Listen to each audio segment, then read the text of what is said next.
It's fun being called Vittorio Angelone doing stand-up. There's often a compere at comedy clubs and they welcome all the acts to the stage. And I do that job quite a lot. And I always take extra special care to make sure I pronounce everyone's name correctly. I think that's the kind thing to do. I'm not afforded the same kindness by my colleagues.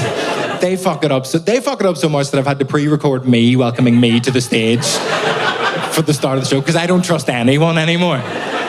Welcome to the stage, Vittorio Angelone. It's not that hard. One time a guy went, "Ladies and gentlemen, please welcome to the stage, Vittorio Angelone."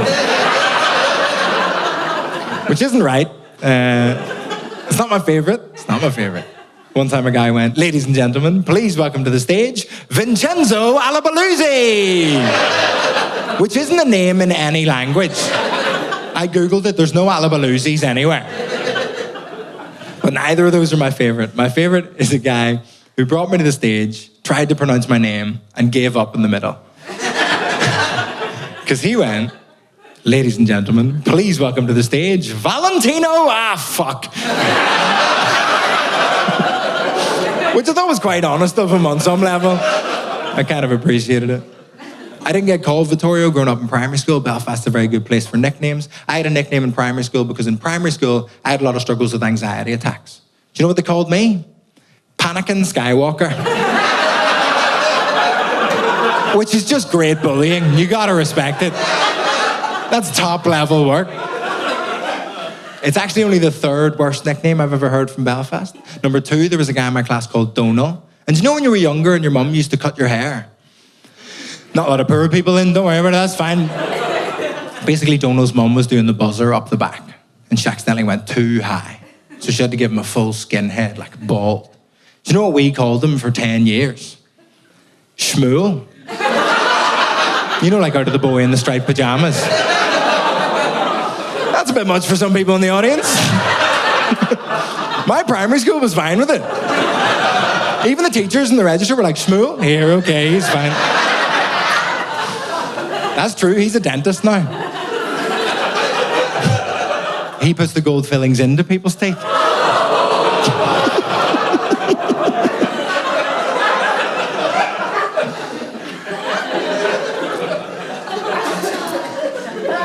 If you're upset about that joke, I think you're right. I think it's good that you're upset. That's probably a good thing that you're upset.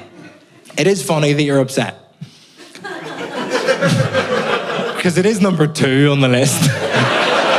Number 1's my dad. The worst nickname I've ever heard is my dad. My dad grew up in Belfast, but he is Italian. Do you know what my dad got called in primary school? My dad got called the N-word because he was the darkest person anyone had ever seen. I don't know if you can tell by my face, but he's a white man. Puts my dad in a very strange situation, though, because he got called the N-word for a long portion of his life. So he thinks he can say it. He's like, "I'm reclaiming it." I don't think you are, Dad. It's good you're laughing. All your dads think they can say it as well. At least mine has an excuse, you know? No, my dad doesn't think he can say the N-word anymore. It's like my dad's listening to hip-hop, like, "She take my money." I ain't saying she a gold digger, but she ain't messing. No, my dad doesn't like hip-hop. I like hip-hop. We have arguments sometimes, me and my dad, but I think he's starting to win the argument because hip-hop confuses me. Every hip-hop song now just seems to have a voicemail in the middle of it. Right in the middle of the song. It'll just be like, "Hi, Kendrick, it's your mom.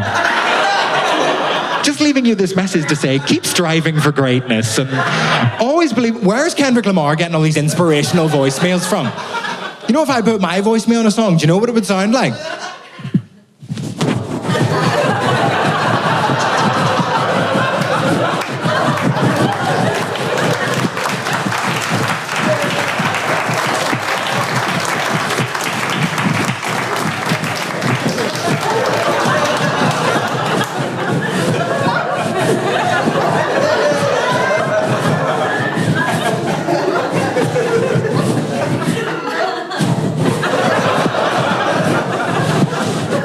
"Oh, fuck, sorry." And that's all they ever are.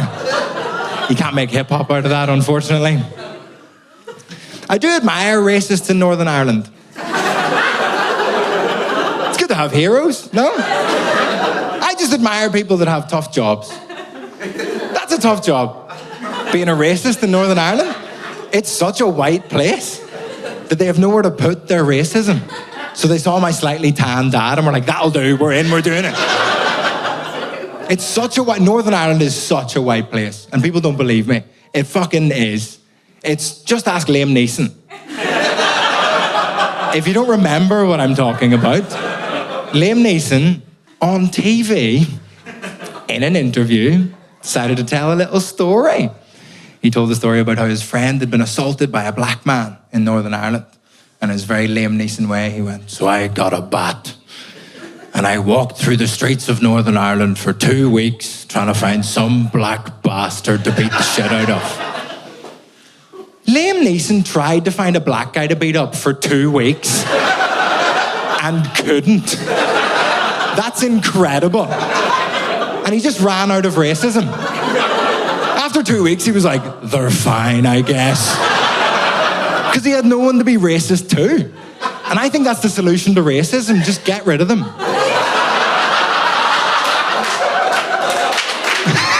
No, you can't clap that, actually. Please don't. The thing is, right, look, I am a very private person. In my normal life, very, very private. Every morning when I go into Costa, I give a fake name every single time. Don't know why I do that, right? In fact, I've given you a fake name there. I go to Starbucks. I wouldn't be seen dead in a Costa. You kidding me? The name I do give, though, is John Spencer. Now, you don't know this, but I did some research, found out the local area manager of all the Starbucks near me is called John Spencer. That gets you a good cup of coffee. But I lie all the time. I lie to my friends. Like if I'm out at a restaurant and everyone's saying, oh, what are you going to order? What are you going to order? I hate that question. So I lie. Right? I hate that question because I'm like, you're going to find out in 2 minutes. Why are we bothering with finding out this stuff? So I'm like, oh, I don't know, the scallops. And then a big conversation breaks out about the way I'm pronouncing scallops. And then the waiter comes over, I'm like, the steak, please. And my friend's like, what? You said, we had a whole conversation about the way they pronounce scallops and now you ordered the steak. Are you telling the truth about anything, Stuart? Did you even get here by hot air balloon?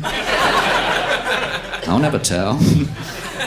But it's so difficult these days to be truly private because, like, social media, the algorithms know everything about us. They know where we are, what we like, but they're not listening in. Found this out. They're not listening in, and I think that's a shame.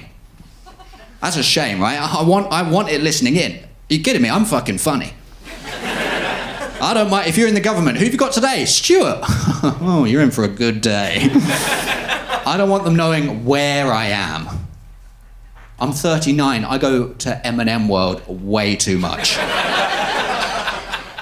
I'm obsessed with that place. If you don't know about M&M World, it is a shop in the middle of London, the most expensive place to have a shop in the entire country, and it is 4 floors, and all it is no one's favourite chocolate. That's all they sell. It has to be a criminal organisation. That is the only explanation. I don't understand it. I'm obsessed. But because of the fact that you're in here with me, your algorithm will now be affected by being here with me. You'll start getting served adverts after the show for gelées. And presumably my algorithm will be affected by being in here with you, and I'll start getting served tickets to a more mainstream comedian. Always hurts when that one gets a laugh. I realised that I was having a problem with privacy when I was sat on a train and I suddenly realised I was panicking because I didn't want people to know I was getting off at the next stop. I thought, that's too private, right? But you know that feeling when you're on the train and you're just sort of minding your own bees, just like, yeah.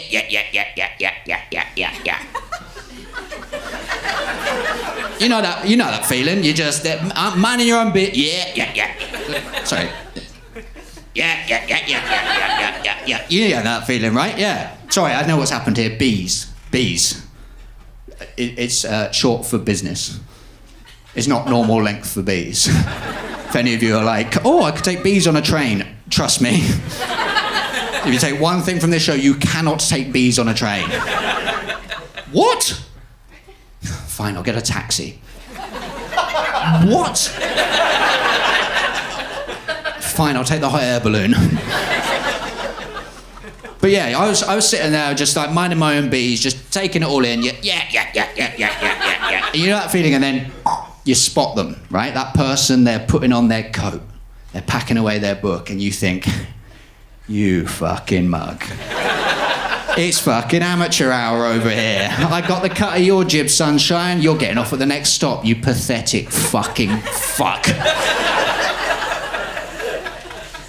Now, I would hate anyone to think those terrible words about me. So I do everything I can to make it look like there is no way I'm getting off at the next stop. I try and look as comfortable as possible. I start taking layers off down to the base gilet. Couple of books out, get a couple of books on the go, right? And they're like, oh, this guy's got a lot of reading to do. He's here for a while. And then if that's not working, I'll start a haircut. Yeah. Not on myself. I've got that Play-Doh set, you know, where you force it through the skull and then it comes out. Bloody hell, he's got old fringe to do. He's here for a while. And then just to seal the deal, just in case anyone's on the edge, right, I'll just start a rumour. Classic me. That is classic me. And we all know how rumours work, right? You say something subtle that someone wants to gossip about. So the person next to you hears it, like, oh, I've got to tell everyone. I've got to tell everyone on the carriage. Right, something subtle just to tease the fact that you might be on the train for a little while longer than they expect. Just something casual. Just be casual, just for them to...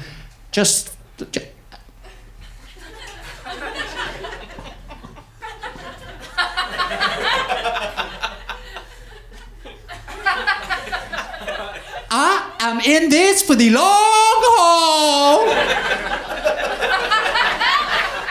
That goes around the carriage like wildfire. Of course it does, right? That sort of gossip, you can't let that lie. And then just before the doors close at my stop, I fling everything out. Gilet flapping in the wind, Play-Doh hair going everywhere. I dive out after it. Everyone's like, what? What the hell was that? I don't know. It looked like a really comfortable man. Yeah, I heard rumours he was in it for the long haul. Yeah, I even took a photograph of him just in case someone asked me to design a pamphlet about how comfortable train travel can be. Oh, you're a graphic designer, are you? No, but I harbour ambition.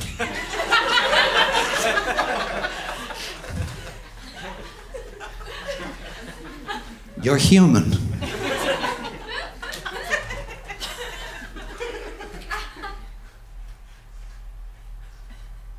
I'm human.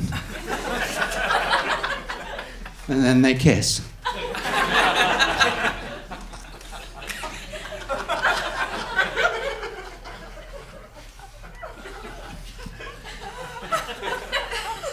What were we talking about? I let other people ruin stuff for me a lot as well. I'm bad for that. That's my fault. I admit that. I let the public ruin things for me all the time. I fucking hate the public so much. God, I hate them. Not you. No, not you. All of us, right? All of you. You are here in a basement in an alternative comedy venue watching a not famous man record a stand-up special instead of enjoying the blazing sunshine of a Sunday. Right? None of us are the public. Not in any meaningful political sense. No one's after these votes. No, I don't mean us. I mean them out there.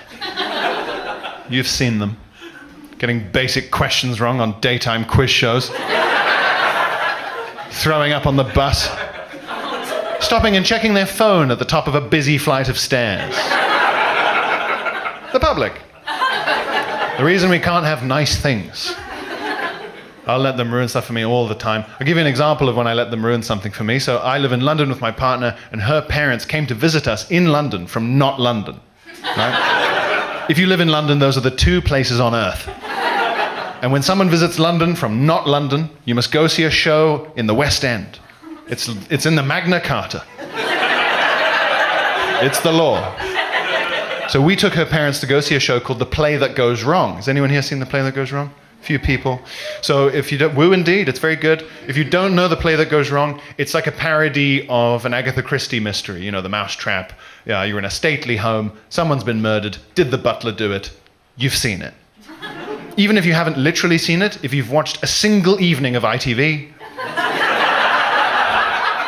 you've seen it. You know exactly what I'm talking about, you know all the characters.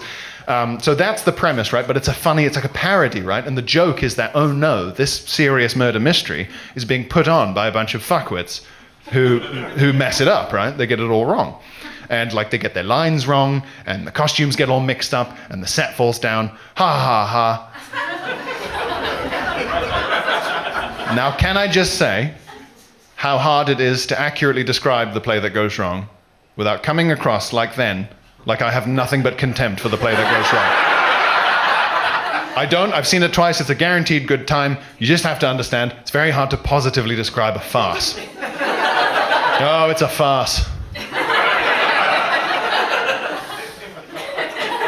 So it's very good, and we go in there, we sit down, and the seating arrangement is as follows, yeah? It goes parent, parent, girlfriend, me, empty, empty, aisle, yeah? I'm on the flank. I'm vulnerable to the public. The public come in and sit down. Today, they have taken the form of a Spanish lady and her boyfriend. Spanish lady sits next to me, the boyfriend completes the row. First thing I notice about them, they're both pretty tooty from a day of day drinking. Swollen necks. Second thing I notice, they each have an entirely plastic bottle of white wine from the theatre bar, one each. Now, I'm not against this so far, but it's a yellow card. To be honest, my first real problem with them, too many snacks. I mean, we're talking cheese and onion Pringles, we're talking wine gums, we're talking Revels. Now, all of these are fine if you eat them in order. But these fucking savages had open-bagged all three of those. Mixing and matching. It's not tapas, madam. Not this. I mean, cheese and onion Pringles and wine gums. Are we happy with that flavor-texture combo on the molar? They weren't even smell-checking the Revels. If it's coffee, so be it, apparently. Chuck it in there, Heston, let's invent. So I thought, okay, these two are going to be a problem in a way that only I can perceive, apparently. But I could never have predicted the precise way. So, the first thing that goes wrong in the play that goes wrong, it's not a big spoiler, don't worry, is that they find the body right at the start, dead body, and people come on stage, and every time each character sees the body, they say, oh no, there's been a murder, and the music is supposed to go, ba, ba, ba, like that. And then a guy comes on, and the tech guy fucks it up. He goes, oh no, there's been a murder, and no sound. So then he has to just keep going, oh no, there's been a murder. Oh no, there's been a murder. Oh no, there's been a murder. Like looking at the tech guy, like, fucking, you know. And everyone's laughing, everyone's excited. This is what we've paid for. People are nudging each other. I think it's starting to go wrong. At that moment, the drunk Spanish lady next to me says, at this volume, oh my God, he forget the music? And I thought, well, I hope this isn't a pattern. That fucking lunatic, audio described for the blind,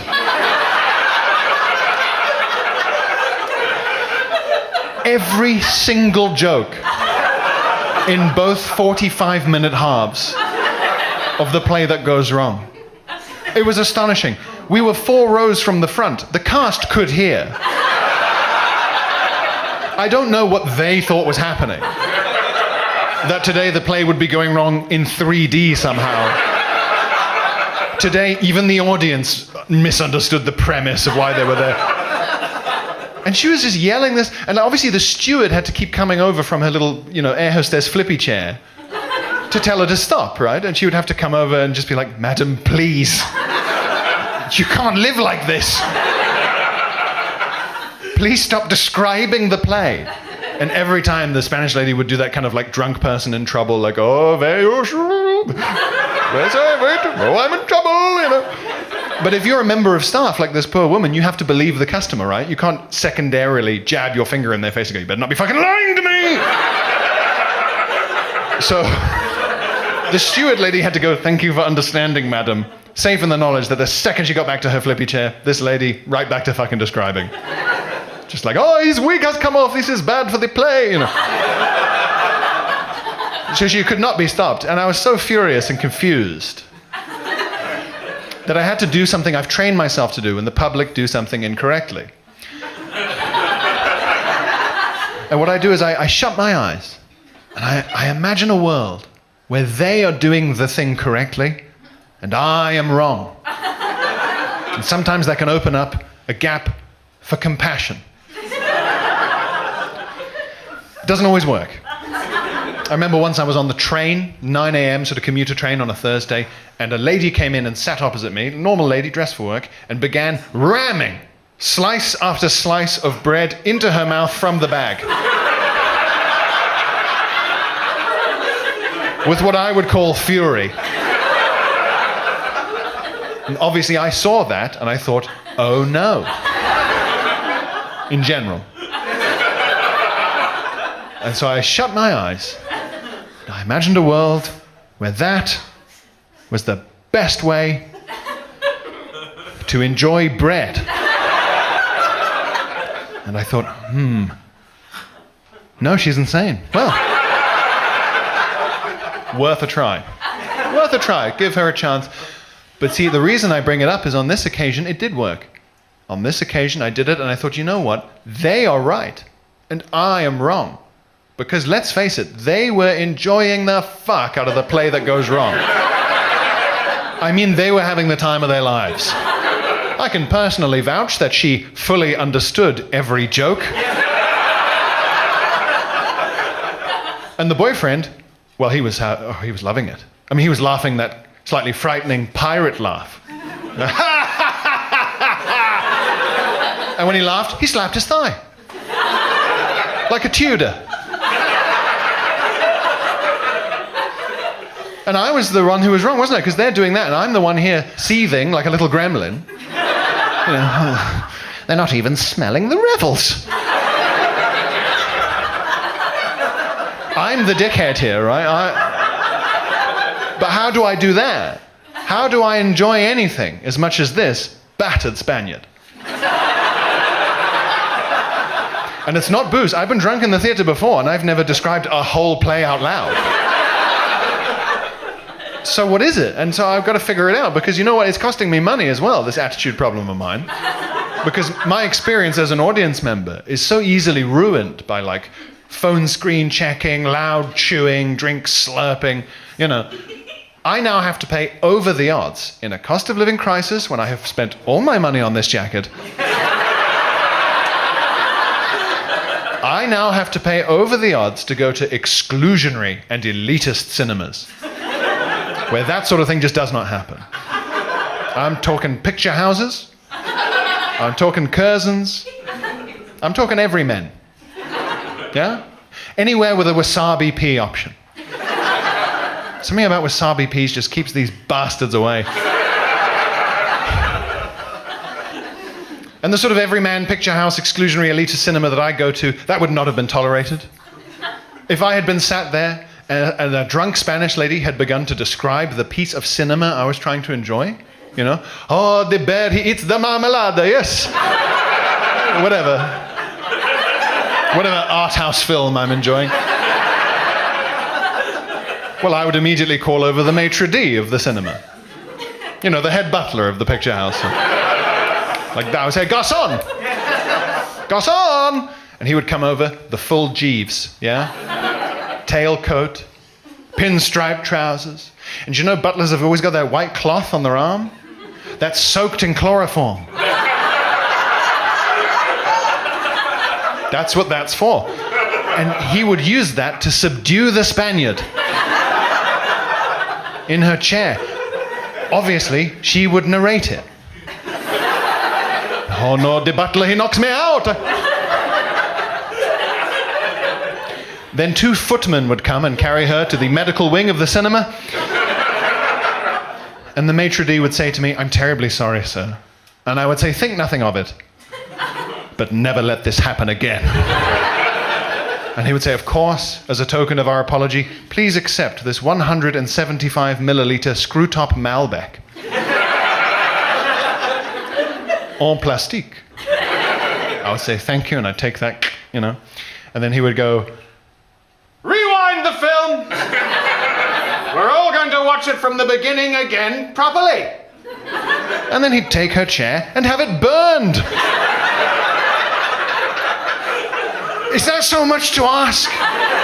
From £5 Odeon Thursdays or whatever? Apparently so. Yeah, because everyone here had the privilege of eating a kebab whilst completely shit-faced. It's insane, isn't it? Like, it's biblical. The way the food melts inside your mouth like the inside of a Lindt chocolate ball. Like, what is that? Also, I know it's a comedy show, I don't want to get too scientific, but when you eat when you're drunk, the calories don't count. It's like eating on a train, it's not technically a meal. Smart, smart, smart. Thing is, I've got this cute thing I do, it's so adorable. When I'm drunk and emotional, I can now eat 2 kebabs in the space of time it takes the average human to eat half a kebab. What? Where do you put it? It's just a metabolism thing. Like, look at my wrist. Thing is, I found out in a horrible way. How bullshit is this? If you go into a kebab shop by yourself late at night, crying with a tit hanging out, and order 2 kebabs, they're like, 2 kebabs, where's your friend? What the fuck? I want food, not shame! Luckily, I've got smart about it. I'll tell you what I do, very simple. What you want to do, go to one kebab shop. Order 1 kebab. And then you eat it. On the way to the second kebab shop. It's late at night. There's people in the second kebab shop. You don't want to get caught out. That'll be embarrassing. Wipe yourself down for crumbs. I like to use my training at the Helen Bauer School of Drama to take on the role of woman who has never heard of a kebab before in her life. And you go in the second shop like...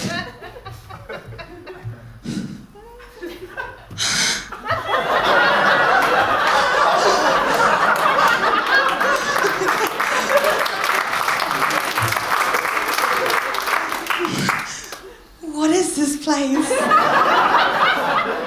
Sorry, I usually don't come here. I love salad. This is so mad for me.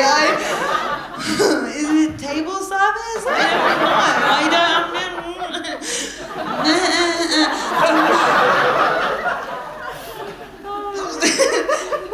Who is Donna? So cute! I don't know why I feel the need to do the show. It's only because I'm always so paranoid whatever I'm doing that everyone's watching me and judging me. You know that feeling, particularly when I'm eating, everyone's looking at me like, oh, why is she eating that? I cannot get over it. I think it's because whatever I do in my life, I'm always like, this has got to be a scene. Surely I'm on, you know? We should be filming this. I just watched way too much reality TV show and grew up in a drama school, and I think it really does a number on your head. Have you guys seen the film The Truman Show? Yeah, it's a good film, right? I feel like most people watch The Truman Show and go, Jim Carrey, a comedic genius as well as a great dramatic actor.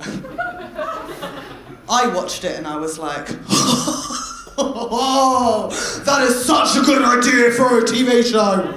It's amazing, it's such a good idea. Someone must have made it. Someone would have made it. It's so good. But if they'd have made it, I would know about it. Because I watch all those shows. So if it's been made, and I don't know about it, Truman has to be me.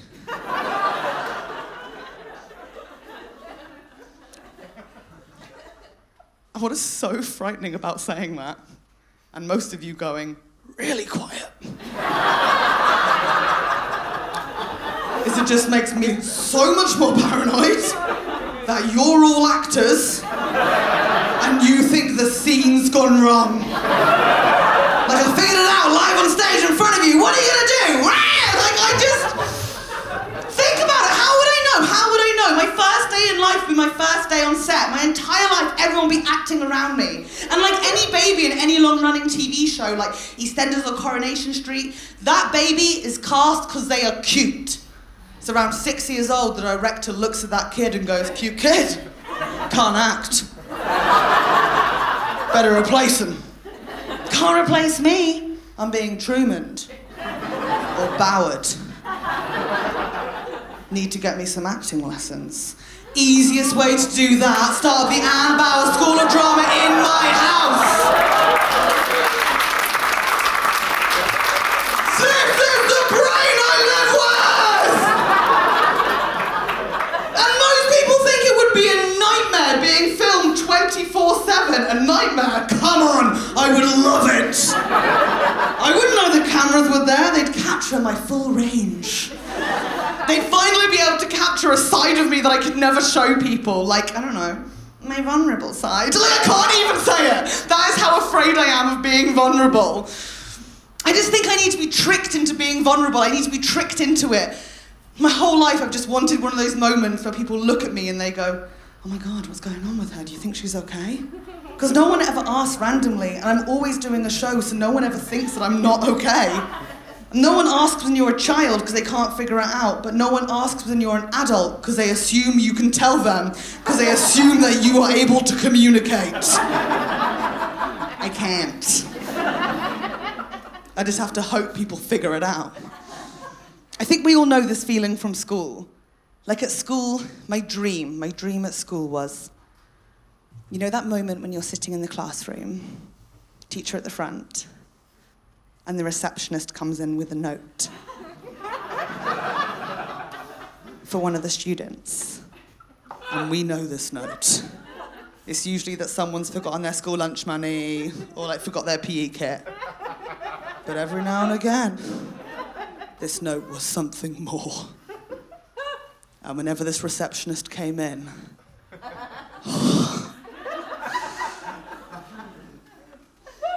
I was just like, what? Is it death?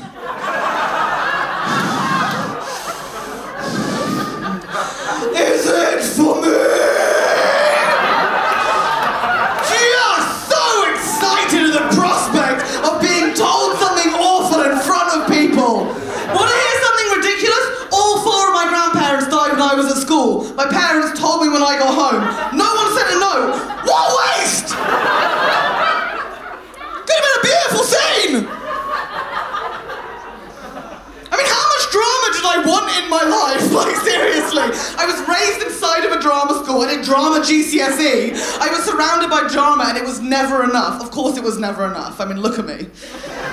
I'm a white middle-class woman from a white middle-class town. There was no drama.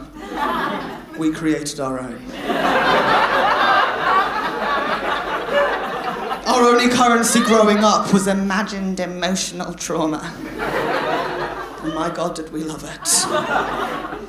When I was 13, our 2 drama teachers at my school did something amazing.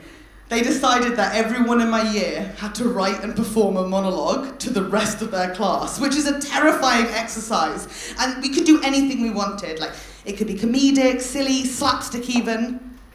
But my God, we went dark. And we went dark hard. The boys, they were okay at it. Like, they were okay. Like, every boy in my year pretended to be a drug addict on the back of a motorcycle, which was just like a classroom chair they turned around, and they were like, oh my God, I'm just so addicted to smack. And it's like, okay, George, your mum shops at Waitrose, you're fine. The girls, so much worse. We'd read Jacqueline Wilson. We knew what we were doing. One girl in my year, incredible, age 13, wrote and performed a monologue pretending to be a wife who had just murdered her ex-husband, wiping the blood off her hands. Another girl, age 13, wrote and performed a monologue pretending to be an evacuee child, lost at a station during World War II. Amazing. My friend, age 12, wrote and performed a monologue pretending to be a 6-year-old, writing a letter to her daddy, who had just died in 9/11. Her dad worked in the Domino's in town. We saw him all the time. He'd never been to America. You know what she got? Full marks. Now, there was one thing all my classmates' monologues had in common. They were dramatic, sure. But you knew they weren't true. Because they were set in a different time zone, or they were playing a different age. And I cannot make this clear enough, that my monologue was not true. But my God, did I try and make it plausible. Because I wrote a monologue, written by me, directed by the Helen Bauer School of Drama at home. She had to be involved, she had to. About a 13-year-old girl who was being sexually abused by her dad.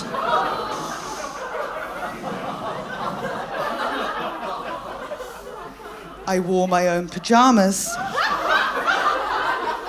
that I ripped myself at the crotch for extra marks.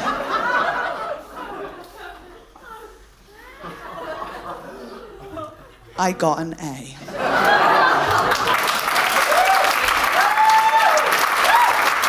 you. And I cannot make this clear enough, because this is truly the message of the show. My dad has never hugged me, let alone fucked me.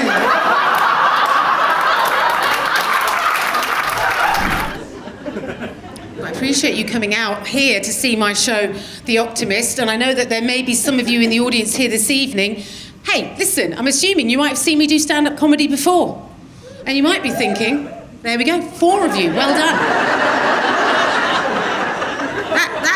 Those stats are bad, actually. We need to review this. We'll do it afterwards, but that's not great. And you might be thinking, oh, optimist.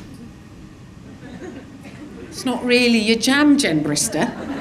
You'd be absolutely right. My cup is very much half empty, and I don't want you to fucking fill it, okay?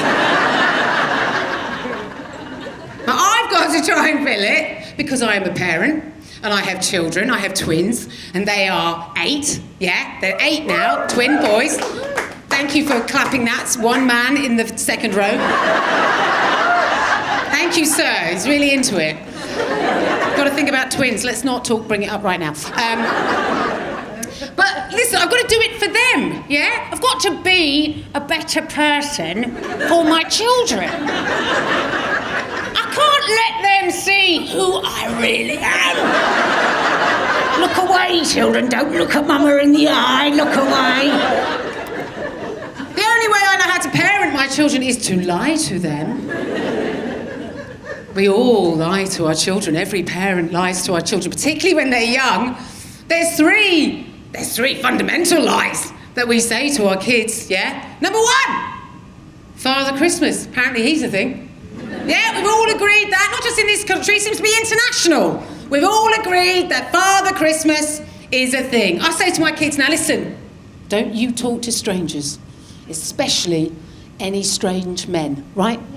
But Christmas night, some big fat fella will be popping into your bedroom to drop off some presents, okay? I know it's a mixed message, but don't worry about it. Number 2, the Tooth Fairy. My kids are not freaked out by this at all. They have accepted this. We have told them that some tiny little fucking, what is it? Some tiny little thing is going to be buzzing around at night. It's going to nick their teeth and leave some money under the pillow, and they're like, Mama, I can't wait. Surely that's the stuff of nightmares, isn't it? Can you imagine going to sleep at night knowing that was going to happen? You wouldn't be able to sleep, you'd be like that. Where is it? Where the fuck is it? Number 3, the biggest lie of all that we say to our children, and that is, everything's gonna be all right. We have to say that. We have to say that to our kids for when we are confronted by questions from our children questions, right? Questions like this. Mama, I've got a question for you, Mama. Mama, Mama, Mama, Mama, Mama, Mama, Mama, Mama, Mama, Mama, whatever the fuck it is, could you just get on with it, mate? Because this is really painful, okay? So just let me know what it is, okay? Mama, does global warming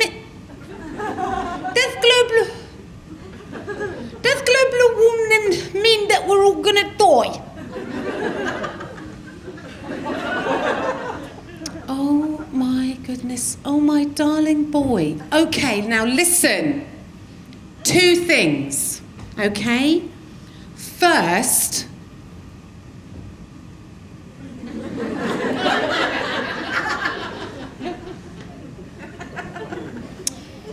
what are we going to do about that speech impediment?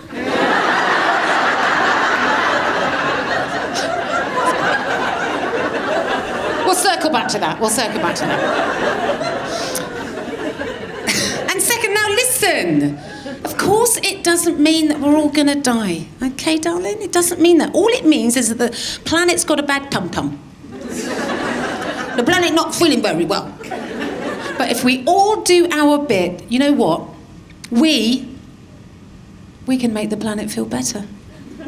Oh, Mama, I want to make the planet feel better, so I'm going to take my paper straw and I'm going to put it in the recycling. Oh, darling. You do that.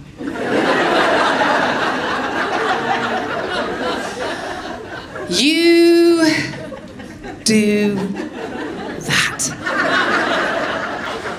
Because it's going to make fuck all difference. Because the planet's on fire, okay? You can't say that to your kids. You got to offer them some hope, some optimism, even though you know in 20 years' time they're going to get sunburnt in January holidaying in Dundee. You can't say that to them. But since having my little lad, I've had to be responsible. You know, you've got to be a responsible adult, responsible parent. Any parents in? Yeah, it's good, isn't it? It's stressful. It's stressful, not for me, for my little boy. Very stressful being a baby, very stressful. His socks just fall off all day. Just at random, throughout the day, you look down, oh, his socks are off again. Imagine what that would do to you as adults if that was happening to you. Your mental health would be in the toilet if you were going through that. I'm amazed, is it more babies' first words when they learn to speak? What the fuck's going on with these socks? Seriously.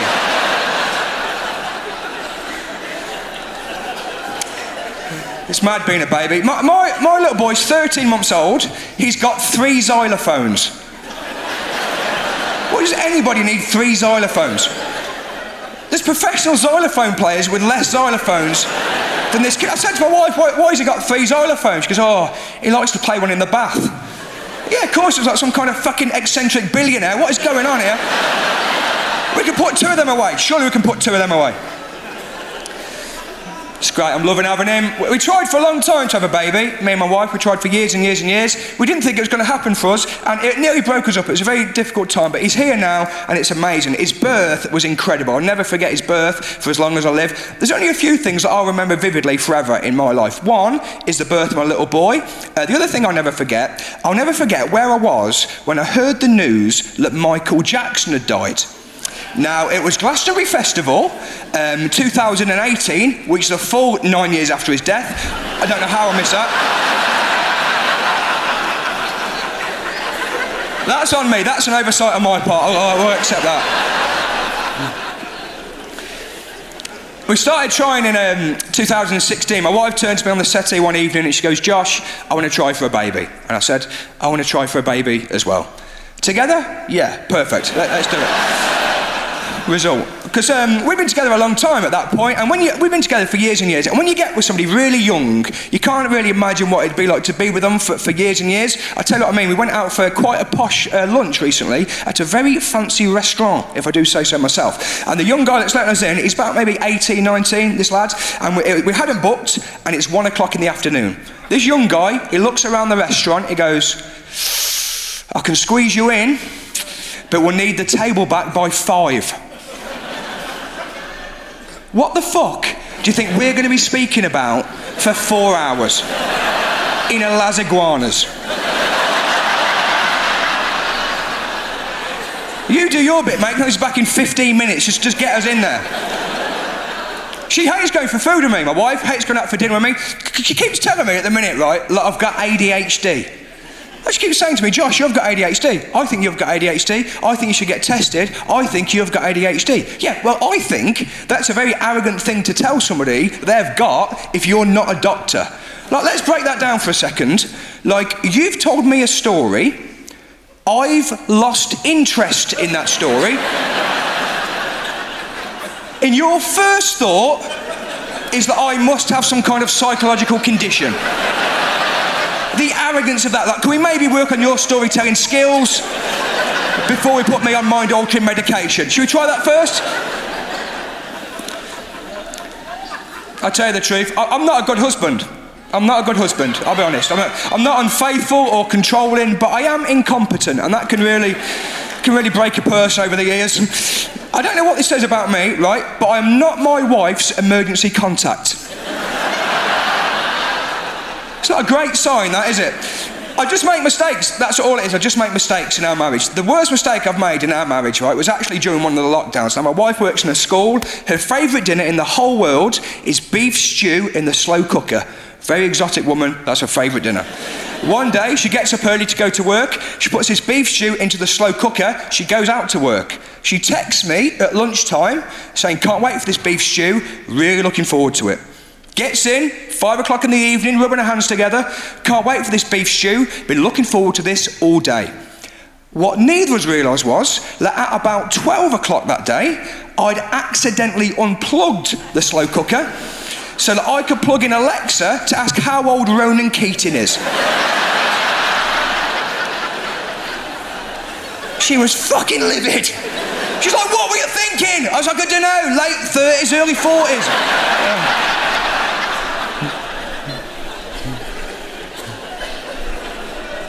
He's 47, I've got to tell people. That's one of my favourite things to do, actually, is to listen to music. I take my little boy into the kitchen, we put Alexa on, and we dance to a song until he falls asleep. It's magic. He's a 13-month-old white boy from the middle of England. His favourite song, of course, is In the Club by 50 Cent. You know that one? You know that one? Yeah, you're a fiddy crowd, I can tell. Now, did you know, right, that in that song, 50 Cent is singing, you'll find me in the club, bottle full of bub, as in bubbles, as in champagne. Give me a cheer if you knew that. Yeah. Give me a cheer if you thought it was, you'll find me in the club, bottle full of bud. Yeah, me too. As if that is something that a millionaire rapper would be bragging about. That's right, ladies, full bottle of Budweiser over here. You want some scratchings? Pretty get some scratchings, don't worry about that. It's when I try and help. That's when it goes wrong for me, when I try and be a good person, when I try and be helpful. I was getting the train recently, right, and the train was early, I was early, I thought I'd get on the train, right. On the train there's me and one other guy. Now this other guy, he's blind, he can't see anything at all, and as I've gone past him, he sort of sensed me, he's gone, oh, excuse me mate, can you show me where the toilet is? I don't know where to go. I'm like, yeah, of course. So he puts his hand on my shoulder, I walk him down to the toilet. It's one of those, you know, like the curvy, like bread bin, like blind date toilets. I usher this guy inside, he immediately starts taking down his trousers and pants. Now this guy's blind, so he doesn't stand up and piss, it's easier for him if he sits down. What he doesn't know is though, the door hasn't closed behind him, and there's no button on the outside for me to press it for him. What can I do in that situation there? I don't want to say something and make him feel embarrassed. I can't go in and press the button for him, because I'll be stuck in there with him. I don't want to walk off and leave the guy because he won't be able to get back to his seat. So I end up just standing there. People now start getting on the train. Now, bear in mind, they haven't seen the first bit, have they? They don't know that this guy can't see anything. To them, it looks like I've arrived early to watch a guy shit and that he is completely fine with it. Never help anybody. That's my message. Never help anybody. 2016, we start trying for a baby. 2017, we're loving trying for a baby. It's good fun, good stuff at first. You know how it works. It's good stuff. Got a few apps, and at that point, we could never imagine a world where me and my wife aren't together, so we got together very young. I was single for a little bit before I met her, went on a few dates, hated it. I used to get the ick. Heard of this thing, the ick? The ick's when somebody does something, it just makes you feel funny, it puts you off them. Had it once, right? I was out for a meal with a girl one evening. Halfway through the meal, this girl looks me dead in the face. She goes, "Josh, I don't find you attractive. I don't like your personality. And I can see no future with you whatsoever." And I was like, ugh. Do you know what I mean? There was something about that, and I was like, no. No, that's a red flag for me, yeah. That's alarm bells when someone says that. I will pick up on that and I'll be like, whoa. Even my wife, when I first met my wife, she didn't like me at first. Didn't fancy me one little bit. But I ground her down and now we're married. And people forget you can do that. Like, that is an option, do you know what I mean? Like, if you like somebody and they don't like your back, don't just give up straight away. Like, don't get weird about it. If you find yourself going through the bins, that's too far, she said. But like my generation especially, we're obsessed with this idea of fate, this notion of fate. Like, you hear it all the time, don't you? If it was meant to happen, it'll happen. But come on. We've got more control over our lives than that, surely. Like, if you're in the supermarket shopping with your kid and your kid wanders off, you go and look for it, you'll be like, guess it just wasn't meant to be. Just carry on shopping. You get back, your partner's like, where's the kid? Just didn't work out. Yeah. Right person, wrong time. We go again, we move forward. We're a great match, me and my wife. We're like yin and yang. That's what I'd say. If you're going to have a baby with somebody, ideally you want it to be with somebody you're in love with, but also somebody that can bring things to the table that you can't bring. I'm quite a negative person. My wife is a very happy person. She does not worry about anything. My wife, she's not anxious. She doesn't worry about anything. She goes to sleep at night straight away. Like, we go to bed, her head hits a pillow, she's gone. And it fucking freaks me out. I'm like, have you got nothing you need to reflect on at all? 10 out of 10 today for you, was it? 100%. Okay, you get your head down, yeah, no problem. No, you get some rest. I'll stay up worrying about the cost of living alone. Don't worry, you get your head down. Do not worry about that.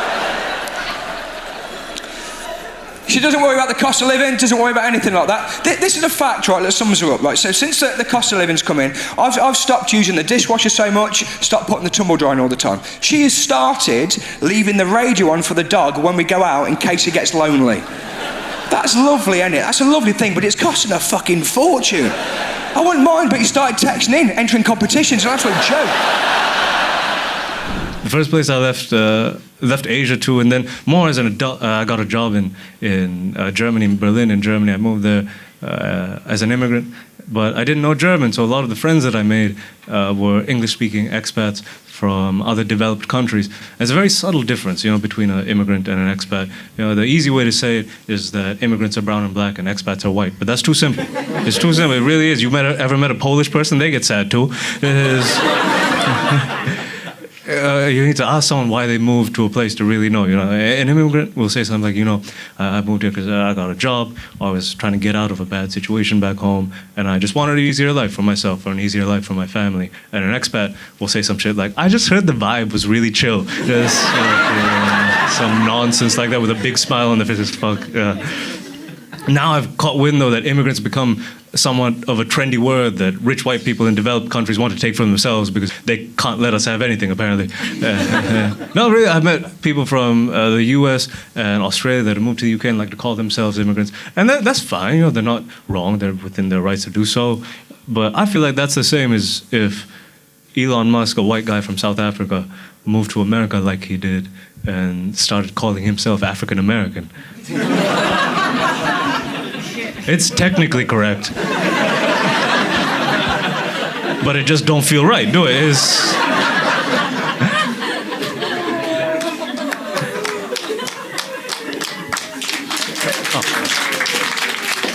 Now, you can tell talking to people. I remember soon after I moved to Berlin, I was out just trying to make friends. I didn't know a single person in this goddamn country. I met this guy, he was from Sweden. And we got to talking, and he was like, yeah, you know, Berlin is really nice, so vibrant, so multicultural. It's another thing about expats, they like to have black and brown people in the background, but not be friends with any. We're like houseplants, we add to the atmosphere, you know. And it's so vibrant, so multicultural. That's what that means. But the water is very hard in Berlin. And I just moved from Sri Lanka, all right? This was the first time in my life I had heard of the concept of hard water. You know, I thought the categories were drinkable and not drinkable. I just met the guy, I was trying to make a new friend, so I just went along with it. I was like, yeah, man, I get it. Oh, I can relate. The water is very heavy back home, too, because we got rocks in it, you know, same, but different.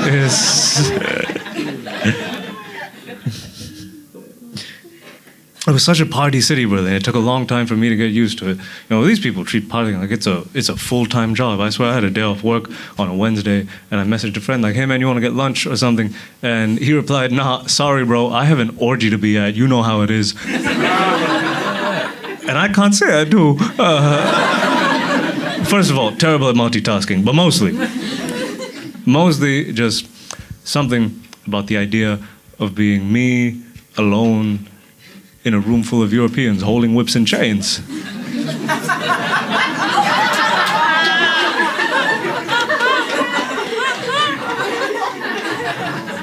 Just historically speaking, I did not feel like it was the best life decision. But he was very nice. He tried to convince me to come along anyway. He was like, come on, man, it's on a boat. That's even worse. Wow.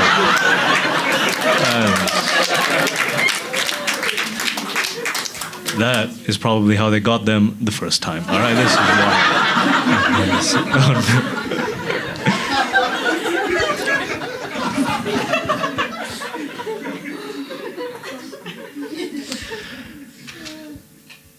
So I went. It was very interesting. It's not like you just show up and people are just having sex as soon as you get there. I remember I went into a dark basement type room, something like this. There were just Germans marching in unison to techno music around me. And this was supposed to be a good time, apparently. You know, I just went along with it. But the only problem was that I just hate this music so much. Its lack of rhythm offends me on a cultural level. You know what I mean? Electronic music is nice when you're on drugs, but also everything is nice when you're on drugs. That's what drugs are for. But then I looked around and I realized what had really happened here, why Germany loved electronic music so much, and I was impressed. I realized that Germany heard that the rest of the world thinks that white people don't know how to dance. So they decided to make their favorite kind of music something you don't need to dance to. This is genius. This is what Europe has done for centuries. Whenever they're losing, they don't get better. They just move the goalposts. Electronic music is just the Winter Olympics of music. That's what it is. They thought they were good at sports, and then they started letting black people compete, and we're like, nah, we need snow immediately.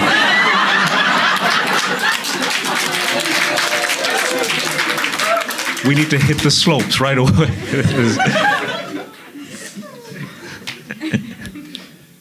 It was a real fun place to live, though. It was a very easy country to live in. By far, the most difficult part about living in Germany were the Germans. They are really the worst. If they could all just leave, it would be...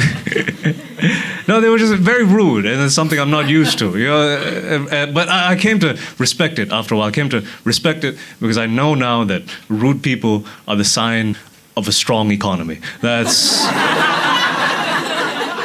their way of telling the rest of the world that they don't need you, because... I say Sri Lanka, for example. I meet people that visit Sri Lanka and come back all the time, and they'll tell me how beautiful it was. They'll say it was so beautiful, such a beautiful place. But more than anything else, the people were so lovely. They're the nicest, kindest, most hospitable people I've met in my entire life. And I'm just thinking, yeah, that's because they need your tourist money, you idiot. Our kindness is a hustle, all right? That's what it is. If we were half as nice to each other as we are to tourists, I would still be at home. We have all sorts of hilarious cottage industries around the island. We'll do anything for a buck. My favorite is we have a very funny industry of straight male prostitutes in the southern part of the island. They're called beach boys. You'll find them in the south along a beach. First, you have to look for like an older European divorcee. You can't tell someone's a divorcee by looking at them. But you can, though, you know, like, there's lots of linen and flowy scarves, that's the vibe. And the guys are usually sort of very surfer-looking guys, and they'll just usually partner up with them. Sometimes they'll even go home and go home back to Europe with them and get married. It's hilarious. It's a great scam. It's so amazing. And the guys are usually very surfer-looking guys, you know, like darker skin, longer hair, and I'm just saying, if this comedy shit don't work out, I got options, all right? I've been a whore for free for most of my life. I might as well go pro. This is... I feel like the same thing doesn't quite happen here, though. Like, you don't get that much sex tourism in the UK. You don't get women from other parts of the world flying into the UK and going to a Wetherspoons in Bolton. Cruising for a builder named Raj. It just doesn't work out like that.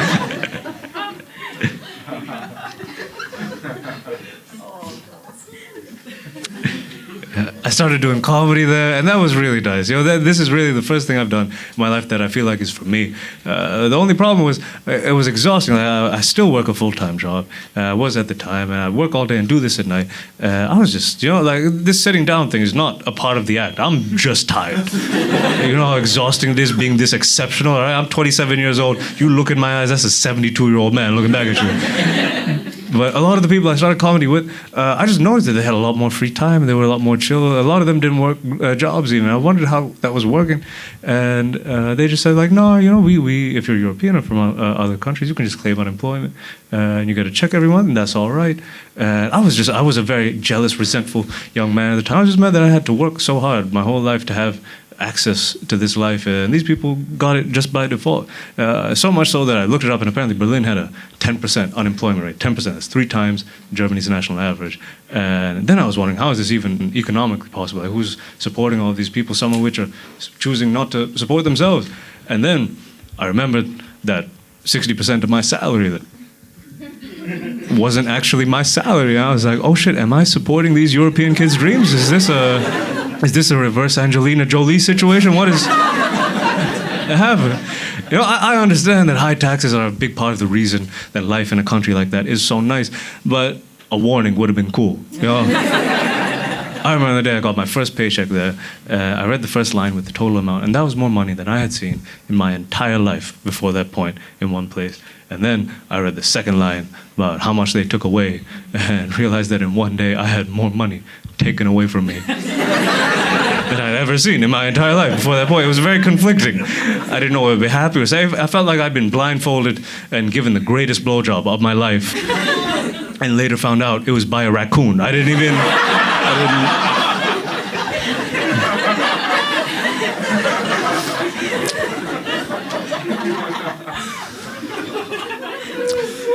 For my conscience, I need y'all to know that that joke doesn't make sense. And it only works because raccoons are inherently humorous creatures. Yeah. I was dating a lot when I was there. German girls were far more practical than I expected. This one girl, we got together towards the beginning of winter, and she broke up with me towards the beginning of summer. It turns out she was just in it for the body heat. That's not even the worst one. This other girl, she was real smart. She was doing her PhD at the time, writing her thesis. I used to like her a lot. She used to ask very interesting, insightful questions about Sri Lanka, about my culture, about where I'm from. And it made me feel very special until I found out she was writing her thesis in South Asian studies. And I found it. And I read it, and everything I said was referenced to native number 4. How many? How many innocent ethnic men had this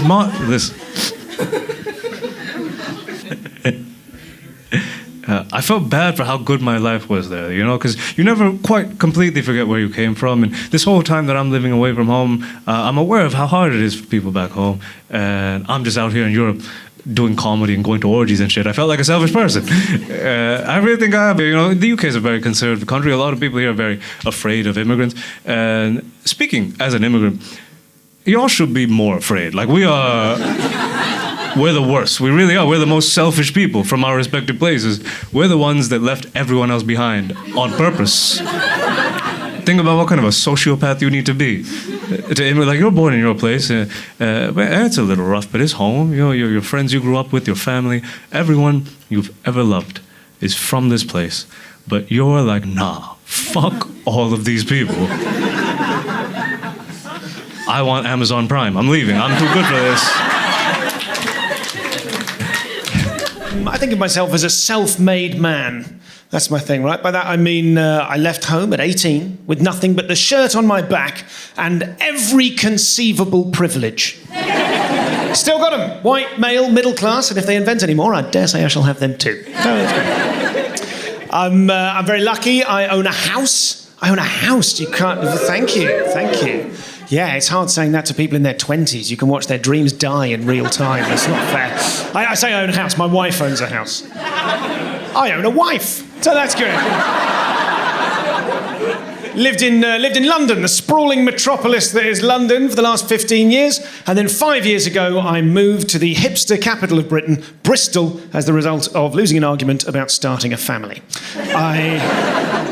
I left the city I love to be with the woman I like. And she hates that joke, and she's absolutely right to. We now live in Bristol, up a hill, in a creative community full of wankers. It's not a gated community, it is quite a steep hill. And everyone, if you like that, you're going to enjoy the rest of the show. This is going to be fun. Let's relax. Everyone, when I say it's creative, it's like everyone on our street has an arty job, right? So we've got comedian, we've got a DJ, a videographer, a dancer, a musician, and one architect to give the rest of us a sense of perspective. Like, sure you're artistic, but if you tried. And I've got to tell you, the area is gentrifying really nicely in a way that I am absolutely responsible for.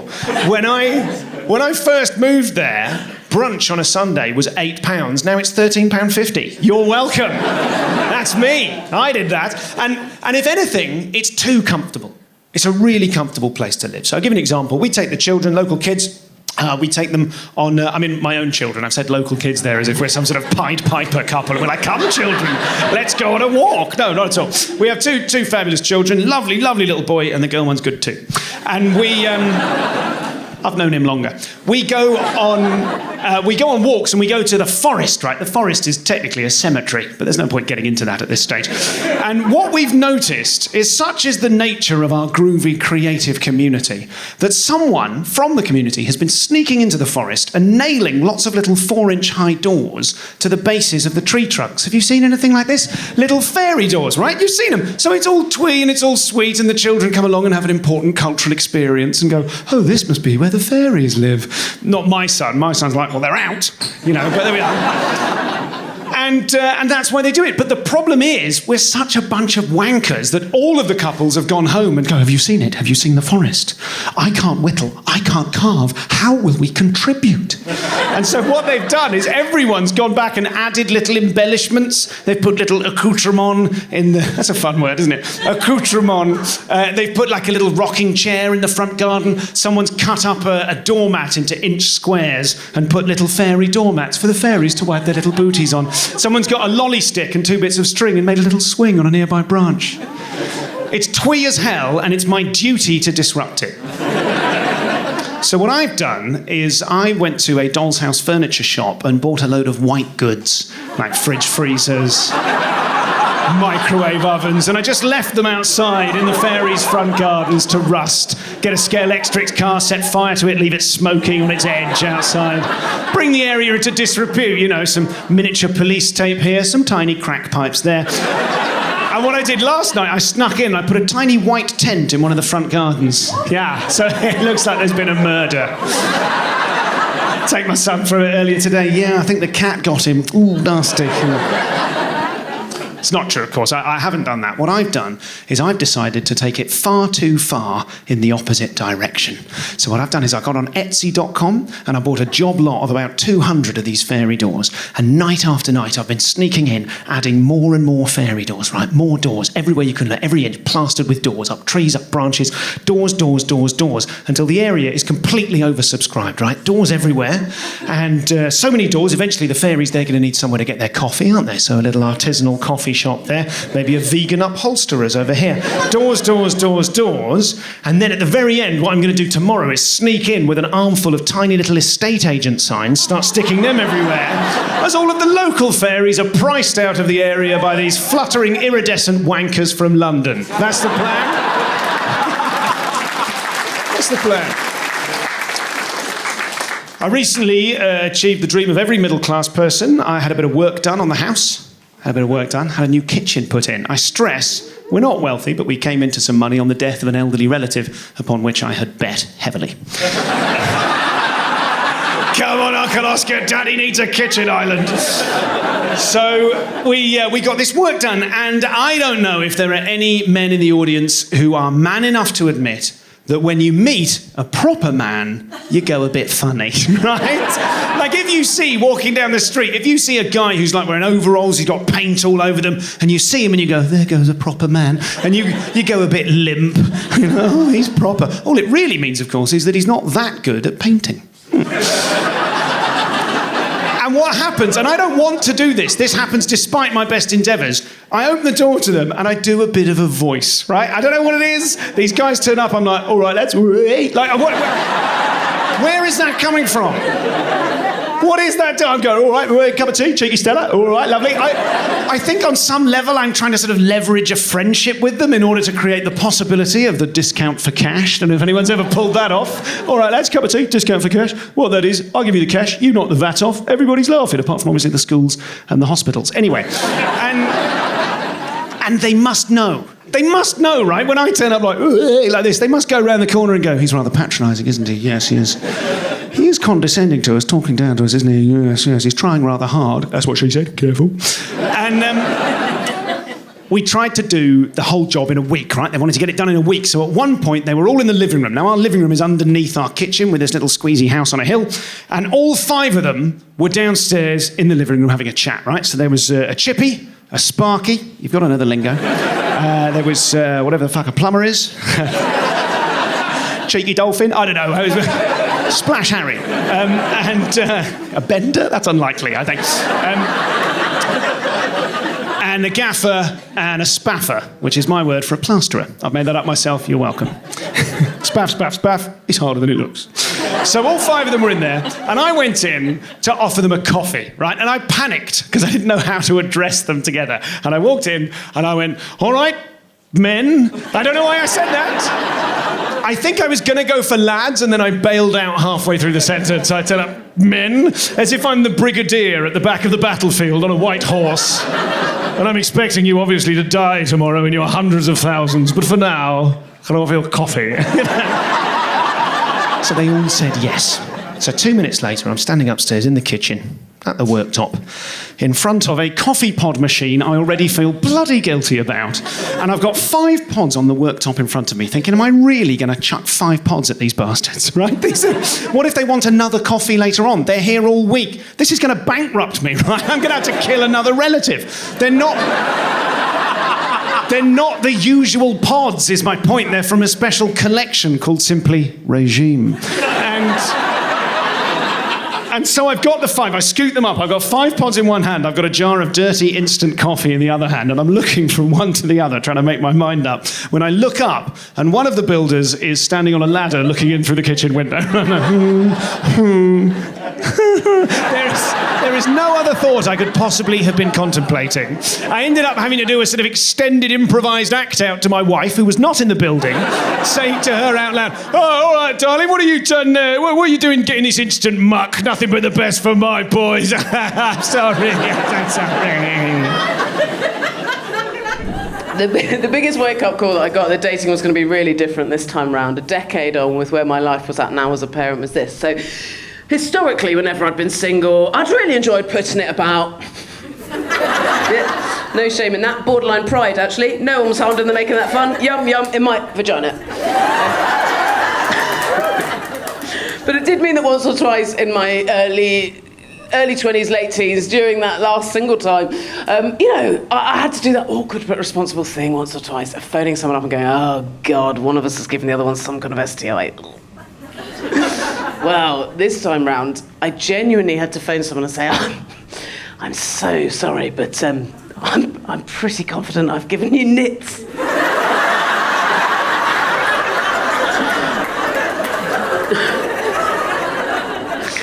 Incredibly, she's the one I'm engaged to now. Thank you. You're right to woo, she's smashing. But it's interesting, I think it is interesting. You start a new relationship well into your 30s, and there is baggage. There's no clean slate. You've got to get your smelly old baggage out. So much baggage. As I said, I've got one child, human. She's got two, feline. Although, as I'm increasingly being taught, no less important.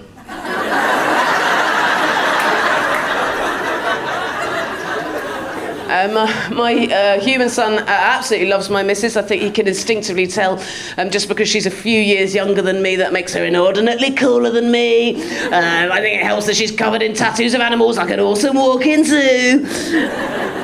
And it's been great having someone be able to come into his life who's got time for fun and ideas for games, and it's been brilliant having her fresh eyes as a spotlight on my parenting.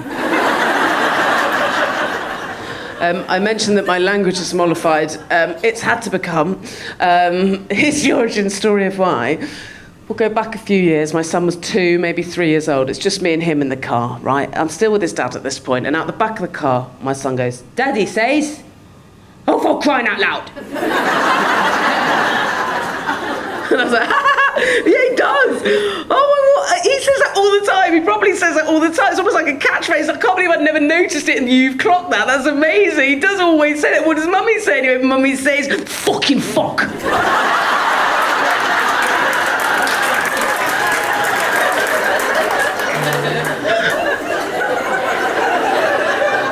No, she doesn't.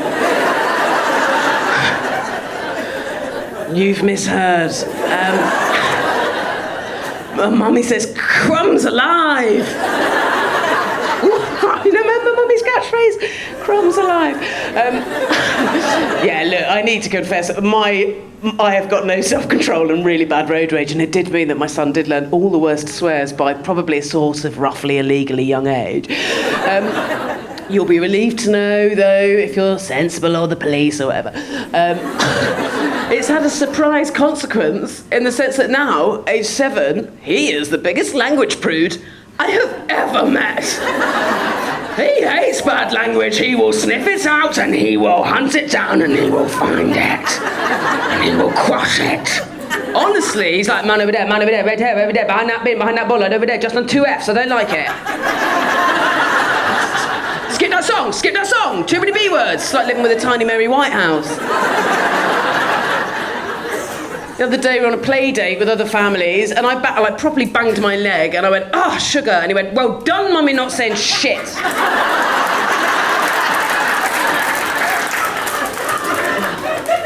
I do want to be a good parent.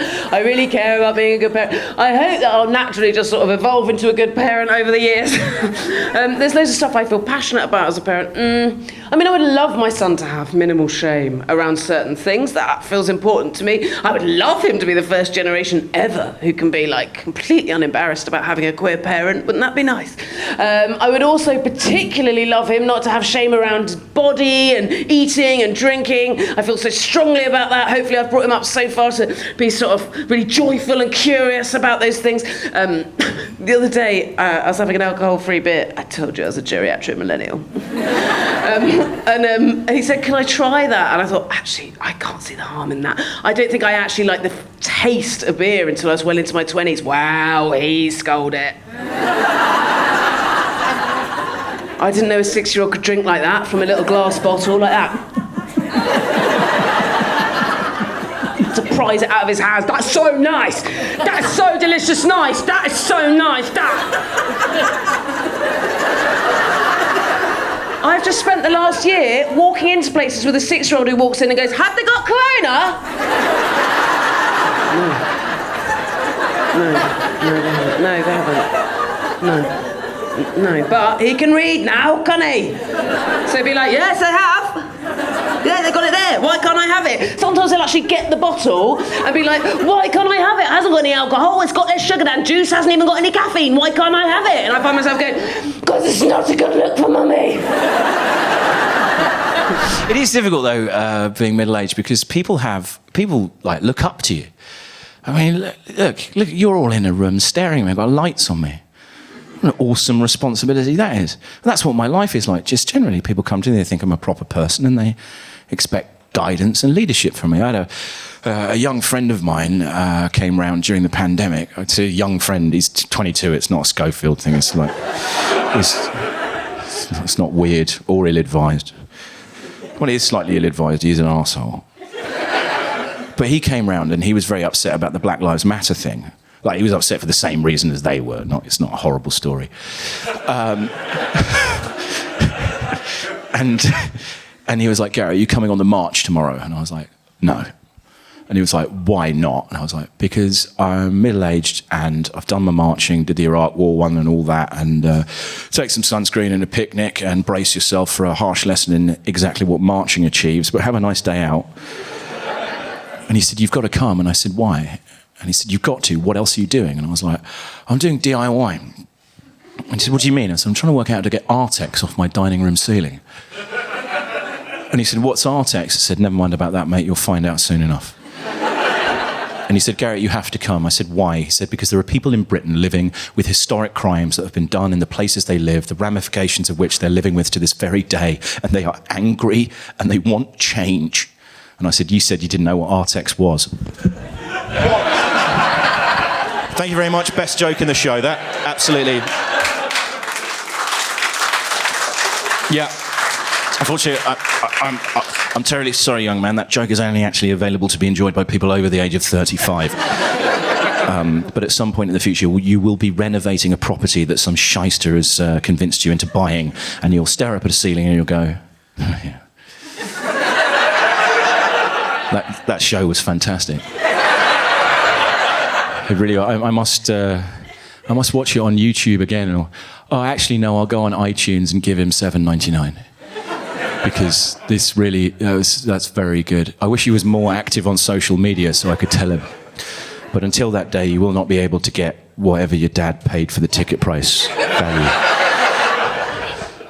out of the thing.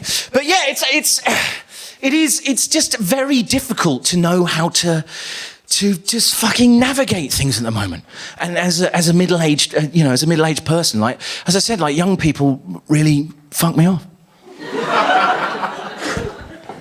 And one of the things now about being a dad, I'm a dad, and I've got a daughter, and I'm like, right, I've got to raise a daughter. And she's a young woman, she was born in 2021, and I'm like, right, I need to be a role model. And I was actually, fuck it, I don't need to be a role model, because there are so many fucking brilliant women all over the world that she can look up to. Like, I'm a fat old guy, I'm the patriarchy, what does she want with me? I'm like, no, she doesn't need to look up to me. There are other people there are so many, I'm sorry, girls, I'm going to say something terrible now, and I have to apologise to you all, because basically I used to be one of those people when, like, over the last 5 to 7 years, when you were all going on about the patriarchy, I mean, arguably a little bit too much, I was one of those. I used to just think you were like my friend Pete, who has 3 points and then starts talking about how lizards run banks.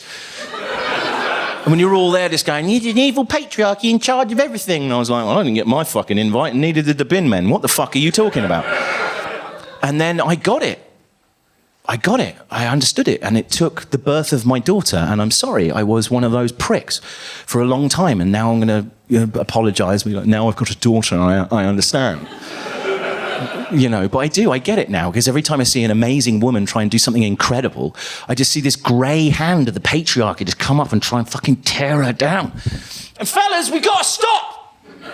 We got to stop! Enough is enough! We had our go, and we fucked it. Okay? It's their turn, right?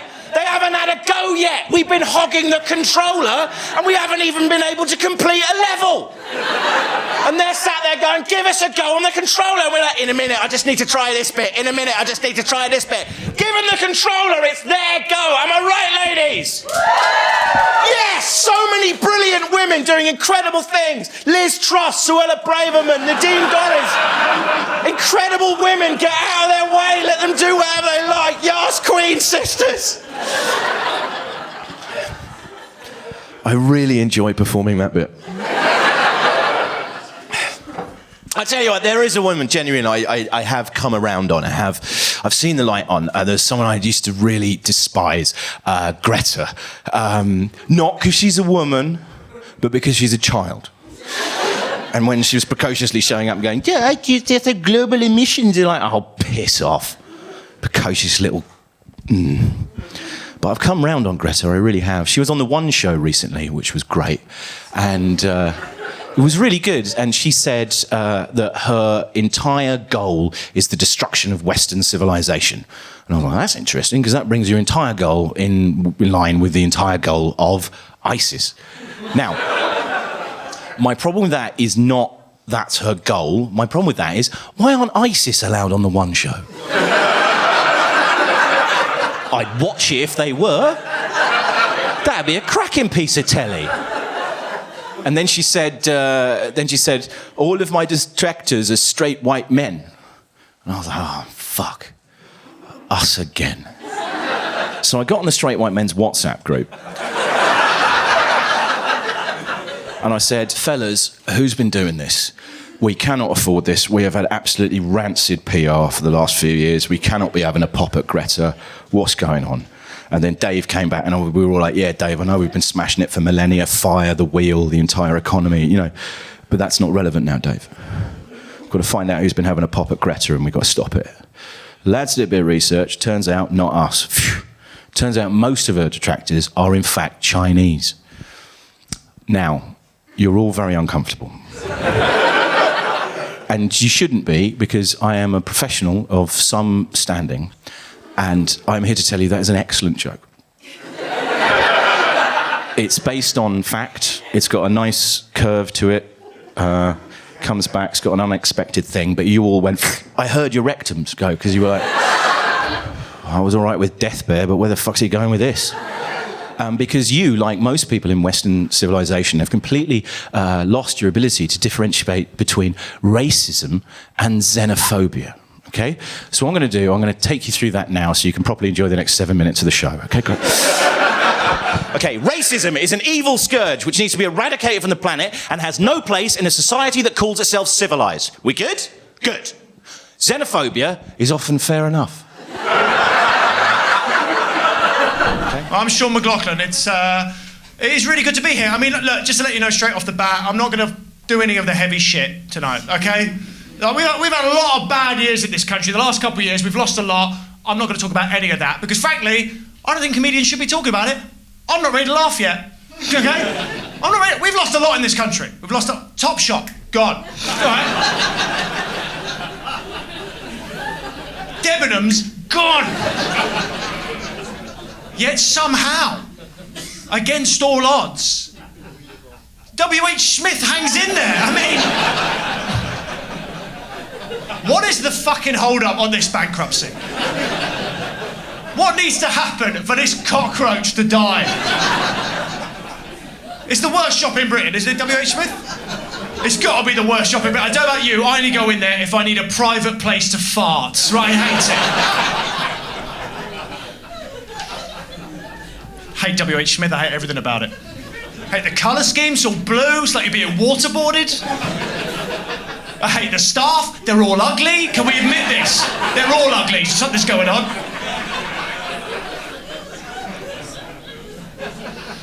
Sorry. Fuck, I've forgotten a bit already. Does anyone here work for W.H. Smith? Stand-up comedy, can I just say, it really is as hard as I make it look. I hope you appreciate that. It really is. No, it is good to be here.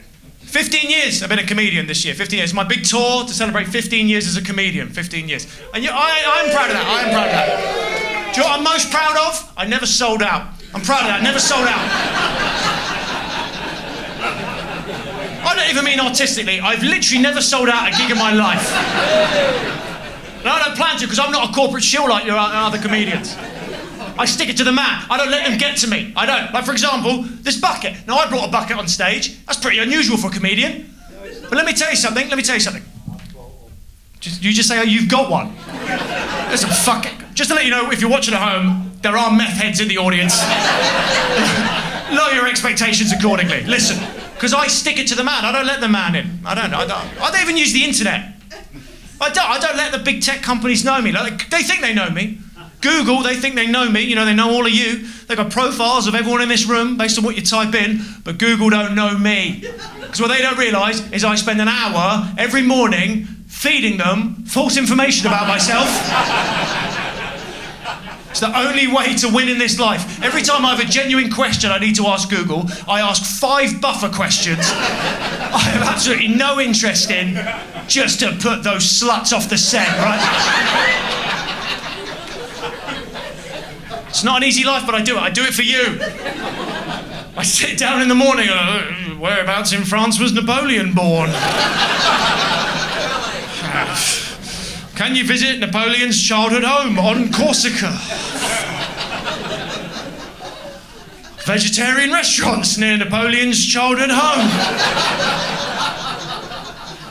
Then I get down to it. Do turtles come? Images. It's the only way to stick it to the man. And you've got to stick it to the man in life. You've got to stick it. And Google are the man. Make no mistake. Google are the... Here's how I view it. If Google was a bloke, he would be in prison. If Google wasn't a faceless corporation, if it was Nigel Google down the bar, finishing all your sentences for you, taking pictures of your house from space. Fuck off, Nige. How are you getting away with this? You don't even pay your taxes, man. I suppose my main thing about Google is, they're just so American. Do you know what I mean? They're like the ultimate American company. Because nothing's ever enough for America. And nothing's ever enough for Google. I mean, my God, they still advertise. Think about that. Google still advertise. What is your problem, Google? Who has slipped through the net? Who is watching an advert for Google today going, Google? Jeeves, is this true? They're relentless. I see adverts for Google every day of my life. I see an advert for Google. I saw one this morning. I was on YouTube. I was watching this turtle thing. It's none of your business. It's none of your business. And before the video, there was an advert for Google, which is very surreal because Google own YouTube. I don't know if you know that, but Google own YouTube. So it's very surreal. And then they go, hey, go on Google. I said, I'm on it. How much more can I give you? How much more of me are you going to take? You do it all. You do my email, you do my calendar, you take me around town, you've got photos of my knob. How much more do you want?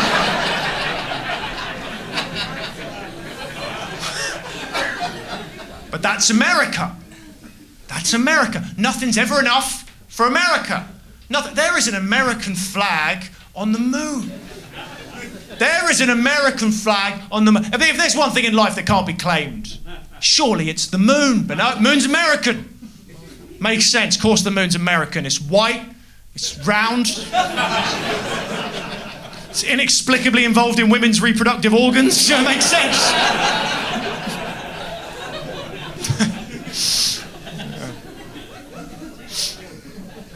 Nothing against Americans, by the way, if you've got any Americans in. I don't know if we do. Nothing against Americans. I love Americans. How could I hate Americans? My wife is Canadian. So there you go. And Americans and Canadians are the same. As you know, they're the same. Oh, they are. And anyone who tells you otherwise is trying to sell you maple syrup. All right? I am married, though. That's true. I'm married. Very happily married. Very happily married. That might be a surprise. Yeah. might be a surprise to some of you. I do give off what one police officer described as an extremely divorced energy.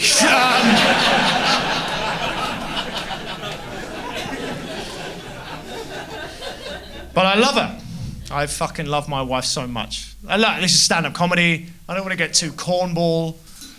Genuinely, I'm going to be sad when she leaves me. Which she must. She must. Not because I'm a bad husband, but my wife is better than me. And if you're better than someone, you leave them. Do you agree with that? No. Hard no for the people. That there's a lot of wives and girlfriends in the room going, what? Was that an option? Yeah, it was. I don't think that's a controversial statement. If you're better than someone, you leave them. I've had ex-girlfriends in the past. They left me. They were better than me. My last girlfriend before I met my wife, I left. I was better than her. No, it's really hard talking about people in that way, but she's the worst person who ever lived. I am better than that. Like I would describe my ex-girlfriend sort of morally, I would say she was Saddam Hussein, but if he really leaned into it. Like if he really... Like she used to say this a lot. She used to say, if you can't handle me at my worst, you don't deserve me at my best. Which, first of all, twat alert, missed it. That's such a shit phrase. I never got that phrase. If you can't handle me at my worst, you don't deserve me at my best. Because your worst and your best are linked. They're No one's that complicated, you know? We're all pretty simple at the end of the day. No one's kicking puppies on a Tuesday, curing cancer on a Wednesday. You're all pretty...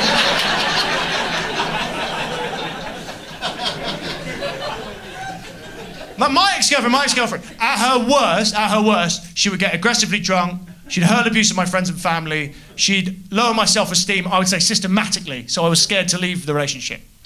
Yeah. At her best, she wouldn't. So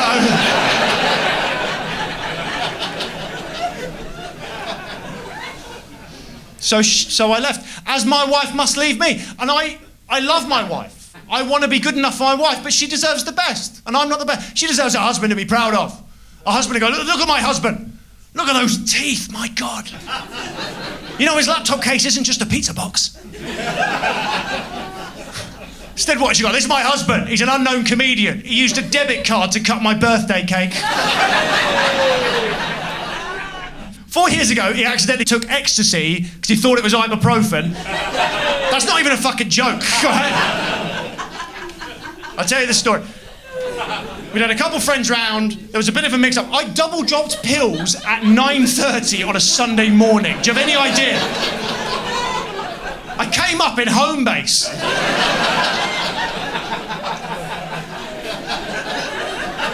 I was with my wife. She was like, "Are you okay?" I was like, "You have got to feel this gravel, baby." That's where I got the bucket. Anyway. Canada. Very appealing country, isn't it, Canada? Very appealing country, very romantic. I think I might move over there. That's the truth. I think I might move over there. I'm thinking of it. It's a great country. Do you know what? Because they got standards over there. They got standards in Canada. Like, I flew out of Ottawa International Airport a couple of Christmases ago. It was minus 30 degrees.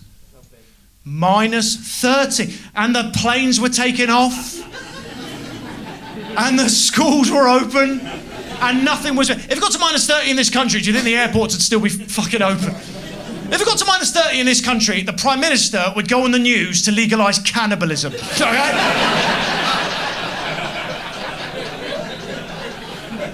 Minus 30 degrees, and the planes were taken off. I was on a train in the Midlands last week that got cancelled because there was Dairy Lee on the tracks, okay? We're losing our standards in this country. This used to be a great country, we're losing our way. I mean, do you agree with that? Yeah. Yeah. We need to be more like the French. Do you agree with that? Yes. No one ever says yes. No. I did this show in Paris last month, even though they were like, I don't know, man, I don't know. I genuinely love the French. I love that. Everything I've ever wanted to be is a French person. I say that sincerely, with all my heart. They're thoughtful. They're philosophical. They drink red wine to numb the gonorrhea. Ooh la la. And as soon as things get even a little bit difficult, they just fucking quit. I mean, God, don't you wish you had that in your locker as an English person? And I'm not saying that to be cheap, by the way. The French are rebels. They're revolutionaries. It's in their blood. It's in their history. We don't know how to quit. We don't know how to quit. I hear English people say this a lot. I've never quit anything in my life.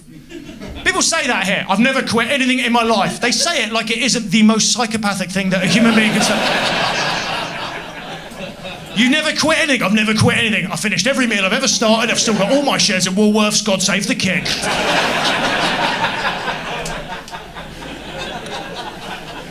I'm intimidated by the French. I'm intimidated by how good they are at quitting. Like, that's why I never get it when people always say, French quit the Second World War. Yeah. It was shit. Doesn't always work, that one, but thank God for the liberal metropolitan elite. I mean, what can I say?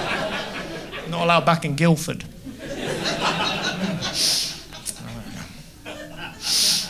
I'm not saying this to be inflammatory, by the way. I'm not saying this to be inflammatory. I worry about us. I worry because the future's not about us.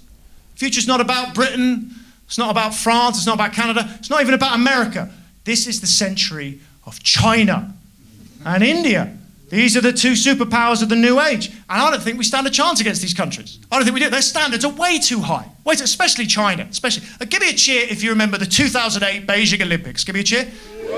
Do you remember the opening ceremony? Do you remember the most incredible thing anyone had ever seen in their lives? Honestly, if you think this has been good, you wait till you go home and you watch that, okay? I am talking 5,000 soldiers doing flips at the same time. People running upside down, in the air, no wire.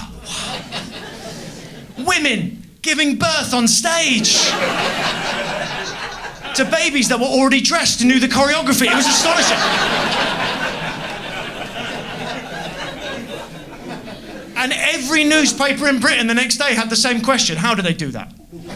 How did they do that? Do you think they were asking that in China about our opening ceremony in 2012? Be honest. Do you think they were saying, how did they do that when Dizzy Rascals sang Bonkers? Do you think?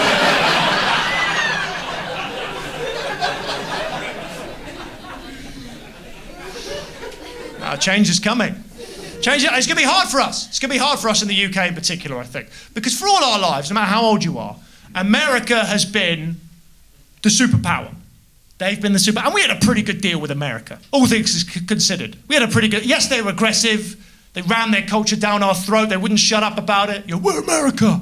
We'll put a flag on the moon. We'll put a Starbucks in your nan. You know?